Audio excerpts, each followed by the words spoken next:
બનાસકાંઠાના ડીસા તાલુકાના ભીલડી સામૂહિક આરોગ્ય કેન્દ્ર ખાતે દિવ્યાંગ વ્યક્તિઓ માટેનો સેવા કેમ્પ યોજાયો।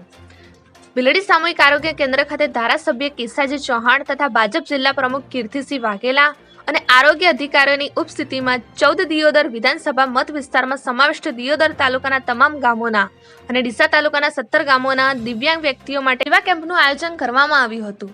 આયુષ્માન ભવ આયુષ્માન ભારત હેલ્થ સેન્ટર દિવ્યાંગ કેમ્પમાં આરોગ્યના વિવિધ વિભાગના નિષ્ણાતોની ઉપસ્થિતિમાં દિવ્યાંગતા પ્રમાણપત્ર એક જગ્યાએ મળી રહે તે હેતુસર સામૂહિક આરોગ્ય કેન્દ્ર ભીલડી ખાતે ગુરુવારના રોજ યોજાયેલ કેમ્પમાં 520થી વધુ દિવ્યાંગતા ધરાવતા દિવ્યાંગ ભાઈ બહેનોને દિવ્યાંગતા પ્રમાણપત્ર મળવાપાત્ર છે કે કેમ તે અંગેની કેટેગરી નક્કી કરી આગળની કાર્યવાહી કરવામાં આવી હતી અને આગામી સમયમાં આ દિવ્યાંગ વ્યક્તિઓને પ્રમાણપત્ર મળવાની સાથે દિવ્યાંગ લાભાર્થીઓને પણ લાભ મળવાપાત્ર રહેશે।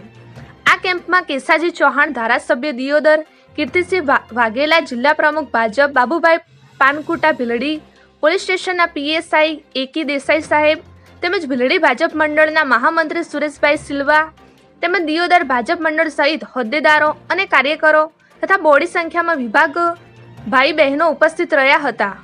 સાથે લાભાર્થીઓ માટે ચા પાણી તેમજ ભોજનની વ્યવસ્થા પણ નિઃશુલ્ક કરવામાં આવી હતી અને દિયોદરના ધારાસભ્ય કેશાજી ચૌહાણની કામગીરી લોકોએ બિરદાવી હતી। અગાઉ પણ લાખણી તાલુકામાં આ રીતનો કેમ્પ કરવામાં આવ્યો હતો, તેમાં પણ મોટી સંખ્યામાં લોકોએ લાભ લીધો હતો। એવા રમેશભાઈ ચાવડા ભીલડી।